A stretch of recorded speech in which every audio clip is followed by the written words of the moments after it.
Shalom, jemaat yang terkasih. Bersyukur kita pagi hari ini dapat kembali bersekutu dalam persekutuan Selasa kita. Mohon maaf, izin saya memunculkan suara dengan gambar layar pemandangan. Karena kalau tampilan saya sedang ada trouble di kameranya, begitu ya, jemaat terkasih. Nah, hari ini di momen persekutuan Selasa ini kita bersyukur karena kemarin Komisi Adiswa kita berulang tahun tepat tanggal 13 Februari, begitu ya Bapak Ibu Adiswa ya. Tetapi juga sekaligus tepat tanggal 13 Februari kemarin saya pribadi pun berefleksi kembali karena memasuki tahun kedua menjadi pendeta dalam konteks di keluarga besar GKJ Jeremia khususnya. Nah, dalam momen sukacita dan juga refleksi begitu ya, sukacita karena ulang tahun Adiswa tapi juga refleksi saya pribadi, maka dalam lagu pembuka hari ini saya ingin mengajak kita untuk memujikan satu lagu yang menjadi doa saya di tahun kedua sebagai pendeta ini.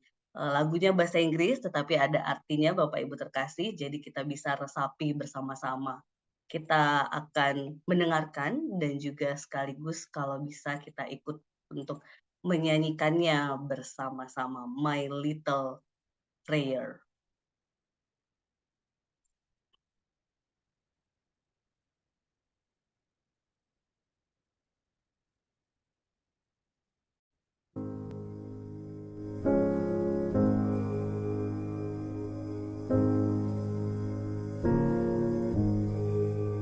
Heavenly Father, I am grateful for your eternal presence. I am learning to be patient and that you be there.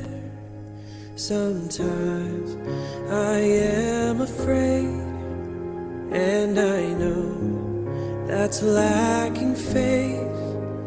I'm beginning to understand that for me you have a plan. Heavenly Father, I am grateful for you sending your Son to die so that I live and for never giving up. I'm learning every day that I won't always have my way, but I'm beginning to understand that for me you have a plan.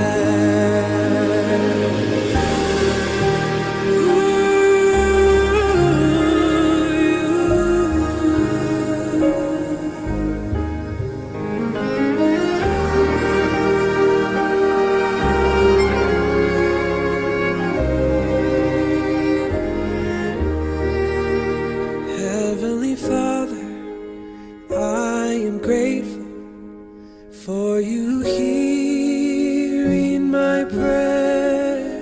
I am learning to be patient and that you are right there.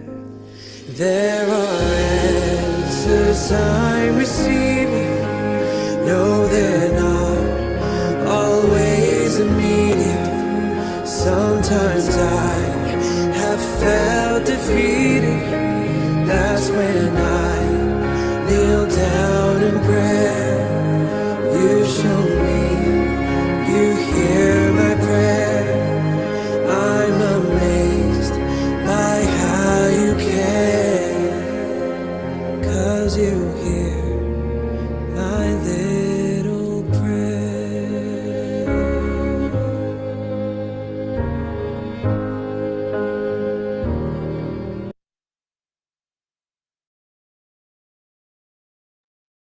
Mari kita berdoa. Sungguh ya Bapa, di tengah-tengah sukacita sekaligus juga refleksi di masa pelayanan tahun kedua ini, Tuhan sungguh-sungguh menunjukkan kehadiran, Tuhan sungguh-sungguh menunjukkan wujud pengajaran, peneguhan, juga dalam setiap doa-doa kecil yang kami naikkan, Tuhan mendengar, Tuhan menjawab dengan cara Tuhan yang luar biasa atas setiap kami anak-anak-Mu, khususnya atas setiap pelayanan. Tuhan, biarlah di tengah refleksi ini sungguh-sungguh dalam kebersamaan persekutuan Selasa hari ini pun kami terus diteguhkan untuk sehati sepikir dalam terang cinta kasih Tuhan, bersatu dalam kebenaran firman Tuhan, sehingga apapun yang kami kerjakan, apapun yang kami lakukan, semua spiritnya adalah membawa cinta kasih Tuhan, menyatakan kebenaran, dan juga memuliakan nama Tuhan. Berbicaralah ya Bapa, kami anak-anak-Mu telah siap untuk diteguhkan, diingatkan, dan dituntun dalam cinta kasih Tuhan. Di dalam nama Tuhan Yesus kami berdoa dan mengucap syukur. Amin. Jemaat yang terkasih, pembacaan firman kita pada hari ini terambil dari Yakobus pasal 2 ayat 1 sampai 13 yang menjadi pembacaan kita dari sinode. Yakobus 2 ayat 1 sampai 13 yang akan dibacakan oleh dua ibu terkasih kita, Bu Ratna dan Bu Puji. Monggo Ibu. Baik, Bapak Ibu, saya akan bacakan ayat yang pertama sampai dengan yang ke-6. Yang demikian. Saudara-saudaraku, sebagai orang yang beriman kepada Yesus Kristus, Tuhan kita yang mulia, janganlah iman itu kamu amalkan dengan memandang muka, sebab jika ada seorang masuk ke dalam kumpulanmu dengan memakai cincin emas dan pakaian indah, dan datang juga seorang miskin ke situ dengan memakai pakaian buruk, dan kamu menghormati orang yang berpakaian indah itu dan berkata kepadanya, "Silahkan Tuan, duduk di tempat yang baik ini." Sedang kepada orang yang miskin itu kamu berkata, "Berdirilah di sana," atau "Duduklah di lantai di dekat tumpukan kakiku." Bukankah kamu telah membuat perbedaan di dalam hatimu dan bertindak sebagai hakim dengan pikiran yang jahat? Dengarkanlah, hai saudara-saudara yang kukasihi, bukankah Allah memilih orang-orang yang dianggap miskin oleh dunia ini untuk menjadi kaya dalam iman dan menjadi ahli waris kerajaan yang telah dijanjikannya kepada barang siapa yang mengasihi Dia? Tetapi kamu telah menghinakan orang-orang miskin. Bukankah justru orang-orang kaya yang menindas kamu dan yang menyertai kamu, menyeret kamu ke pengadilan? Saya lanjutkan ayat 7 sampai dengan ayat 13. Bukankah mereka yang menghujat nama yang mulia, yang olehnya kamu menjadi milik Allah? Akan tetapi jikalau kamu menjalankan hukum utama yang tertulis dalam kitab suci, kasihilah sesamamu manusia seperti dirimu sendiri, kamu berbuat baik. Tetapi jikalau kamu memandang muka, kamu berbuat dosa, dan oleh hukum itu menjadi nyata bahwa kamu melakukan pelanggaran.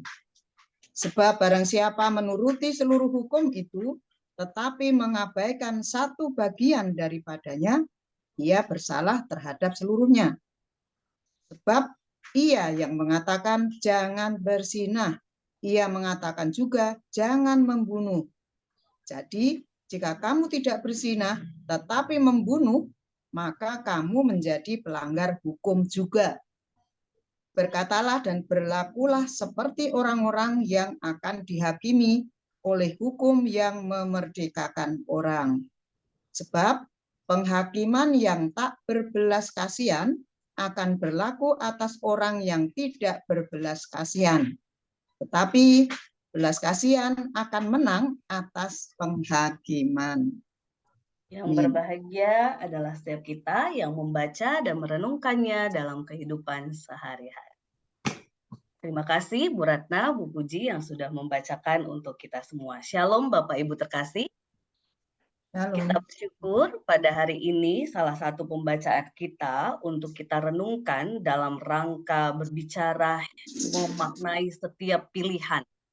Maka hari ini ada 2 tawaran pilihan yang diteguhkan oleh Yakobus buat kita. Sangat jelas dalam bacaan kita hari ini, yang pertama adalah tidak memandang muka, ataupun dalam bahasa positifnya sama terhadap semua orang, baik yang kaya atau miskin. Karena dalam hal ini Yakobus sedang mengkritisi, mengingatkan setiap kita orang-orang yang percaya ketika melakukan sesuatu, memberikan kebaikan ataupun pelayanan, memandang muka. Ini menjadi perjuangan kita bersama ya Bapak Ibu terkasih, dalam hal terkecil atau terbesar sekalipun.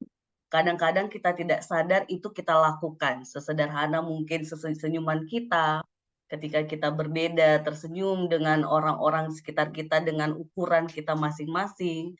Ketika kita menawarkan sesuatu juga dengan ukuran kita masing-masing. Atau apapun itu bentuk yang kita lakukan. Kalau saya secara pribadi, jemaat yang terkasih, karena memang konteksnya berefleksi dari 2 tahun pelayanan begitu ya, hal yang selalu saya perhatikan kecil, sederhana, tetapi penting begitu ya. Apakah ini akhirnya saya membedakan atau tidak dan sebagainya, yaitu terkait tentang ulang tahun. Karena bisa jadi ada orang-orang yang memang tidak menganggap penting ulang tahun ya Bapak Ibu terkasih ya.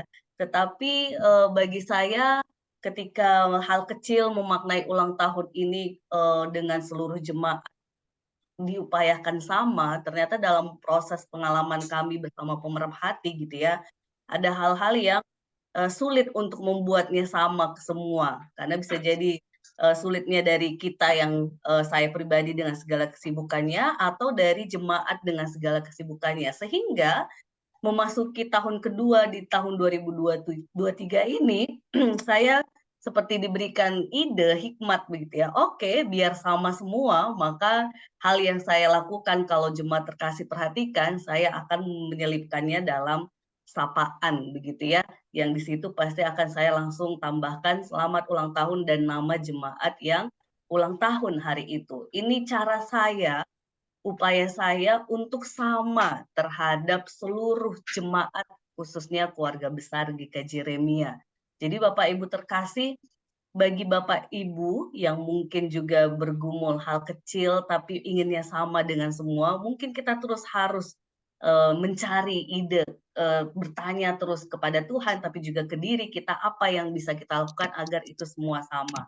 Bagi saya secara pribadi, dalam hal ulang tahun ini, itu cara yang saya buat. Mungkin ada banyak hal lagi yang nanti dalam proses pelayanan untuk berjuang supaya sama terhadap semua jemaat begitu ya Bapak Ibu terkasih, akan terus menjadi upaya saya secara pribadi. Kalau Bapak Ibu ada masukan dan sebagainya, silahkan japri Mbak Aban atau boleh disampaikan kepada Mbak Aban.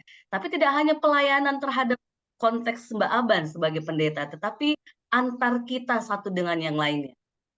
Entah itu majelis, entah itu pengurus, entah itu di dalam konteks kita keluarga besar, atau di masyarakat. Menurut saya Bapak Ibu terkasih, perjuangan untuk tidak memandang muka sama terhadap semua orang, ini perjuangan seumur hidup. Karena kalau kita tidak perjuangkan, kita akan jatuh pada sikap bedakan. Tapi kalau terus ini menjadi perjuangan, maka kita akan terus peka, berusaha bagaimana caranya agar sama terhadap semua. Ini yang pertama, Bapak Ibu terkasih. Apakah pilihan kita berusaha untuk melakukan kebaikan pelayanan sama terhadap semua orang tanpa memandang muka? Yang kedua, Yakobus meneguhkan kita hari ini ketika kita berbicara bahwa ternyata kita diperhadapkan pilihan-pilihan yang kadang-kadang melanggar firman begitu ya. Kita sering jatuh, oh aku tidak melanggar firman ini kok, aku lebih suci begitu ya. Tapi Yakobus kali ini meneguhkan kita, menegaskan kepada kita. Kalau kita tahu ada 2 hukum, dia berikan contoh ya. 1, jangan tadi berzina dan jangan membunuh, betul ya Bapak Ibu terkasih ya? Ya. Iya. Nah, ketika kita tidak melakukan yang satu tapi ternyata melakukan yang satunya, misalnya tidak berzina tapi membunuh, ternyata kita sudah melanggar seluruh hukum Tuhan itu gitu ya. Tetapi menarik dari bagian ini, ketika kita yang memang punya kecenderungan merasa aku lebih suci begitu ya, karena aku tidak melakukan seperti yang dilakukan oleh FS, karena kemarin sudah vonis gitu ya. Ternyata kita diingatkan, jangan merasa bangga walaupun FS dia sudah divonis dan terkena dengan hukumannya secara dunia gitu ya, bukan berarti nanti dalam konteks rohani sidangnya Allah gitu ya, kita lebih buruk daripada si FS gitu ya. Jadi Bapak Ibu terkasih, justru hari ini Yakobus ingin meneguhkan kita untuk setiap saat memakai belas kasihan dalam proses kita melihat orang-orang di sekitar kita, bahkan diri kita sendiri ketika melakukan kesalahan. Jadi jemaat terkasih, kalau kita tipe orang yang saklek gitu ya, misalnya anak kita salah terus kita saklek, kamu berdosa, kamu anak yang durhaka, kalau mungkin saya bilang GK Jeremia nggak ada ya, jemaat terkasih ya. Tapi kalau ada kita orang tua yang demikian, maka bertobatlah, karena hari ini justru Yakobus meneguhkan kita untuk senantiasa berbelas kasihan. Karena dengan belas kasihan itulah kita juga memperoleh senantiasa merayakan anugerah belas kasihan yang datangnya dari Tuhan. Karena hukum yang memerdekakan dari Tuhan itu hukum yang penuh dengan belas kasihan kepada setiap kita anak-anaknya. Jadi sekalipun FS sudah menerima hukuman secara duniawinya, tetapi secara rohani kita tetap harus berbelas kasihan kepadanya. Jadi kalau kita ada kesempatan nanti bertemu, dalam arti ya kalaupun nanti akhirnya dia sudah dihukum mati begitu ya, kita mungkin tidak bisa bertemu lagi, tetapi kalau masih ada kesempatan dalam arti sebelum vonis itu dilangsungkan dan kita bertemu dalam arti layanan lapas yang dalam sebagainya begitu ya, maka biarlah kita menunjukkan wajah yang tetap bermurah hati kepadanya, bahwa ia terus harus tetap meminta kepada Tuhan dengan kerendahan hatinya, dan itu sudah bagiannya dengan Tuhan begitu ya, bukan bagian kita lagi, tetapi bagian kita tetap menunjukkan kemurahan hati bahwa dia pun berharga dalam arti dia dikasihi Tuhan. Tetapi kayaknya untuk konteks kita yang sekarang di Zoom ataupun umat masyarakat mungkin nggak akan ketemu ya dengan FS ini, tetapi mungkin kita bertemu dengan orang-orang di sekitar kita yang dia sudah merasa bersalah karena dosa A, B, C, D gitu ya. Maka sebagai orang percaya kita harus tetap menunjukkan belas kasihan, tetapi juga tetap adil begitu ya. Bukan berarti Mbak Aban apa dengan berbelas kasihan berarti kita memaklumi semua dosa orang-orang, bukan ya, bukan. Tetapi belas kasihan kita itu mengajak untuk memberikan mereka kesempatan terus memperbaiki diri, tetapi juga harus kalau memang perlu keadilan, maka keadilan itu pun harus kita perjuangkan supaya orang ini tetap belajar dari kesalahannya. Jadi jemaat yang terkasih, hari ini kita diteguhkan oleh Yakobus untuk dua pilihan. Yang pertama, kita melakukan kebaikan, pelayanan, kasih kita tanpa memandang muka sama terhadap semua orang dengan latar belakang apapun. Yang kedua, kita akan berjuang untuk terus memperoleh belas kasihan Allah, tetapi juga memberi belas kasihan itu kepada orang-orang sekitar kita yang saat ini jatuh di dalam dosa. Tuhan menuntun kita, Tuhan menolong kita, sehingga kita memilih kehidupan dalam setiap konteks, kondisi, pergumulan, suka duka kehidupan kita. Amin. Kita akan memujikan satu lagu yang akan meneguhkan kita, yang kadang-kadang dalam keseharian kita, jemaat terkasih, kita diperhadapkan dengan pilihan-pilihan. Tetapi ingatlah bahwa ketika kita berusaha memilih jalan yang Tuhan tuntun, Ia punya janji yang selalu terbit seperti fajar pagi hari. Jadi gambar background Mbak Aban saat ini menunjukkan bahwa janji Tuhan itu selalu baru tiap pagi. Maka pujian kita di penutup ini adalah janjimu seperti fajar pagi hari. Kita pujikan.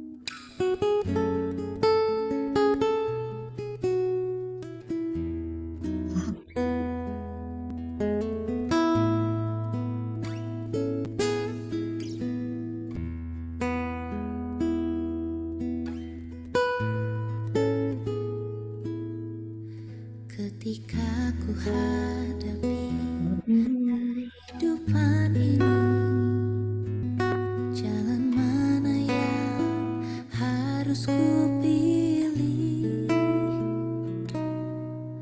Ku tahu ku tak mampu, ku tahu ku tak sanggup. Hanya Kau Tuhan tempat jawabanku. Aku pun tahu ku tak pernah sendiri, sebab Engkau Allah yang menggendongku. Tangan-Mu membelaiku, cinta-Mu memuaskanku. Kau mengangkatku ke tempat yang tinggi. Janji-Mu seperti fajar pagi hari, dan tiada pernah terlambat bersinar.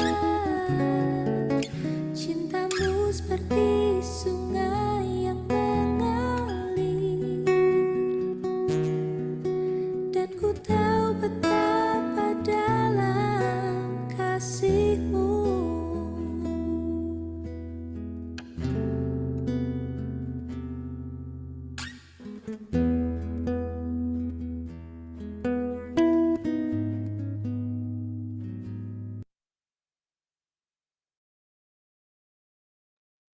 Selamat memilih dalam terang cinta kasih Tuhan. Tuhan memberkati.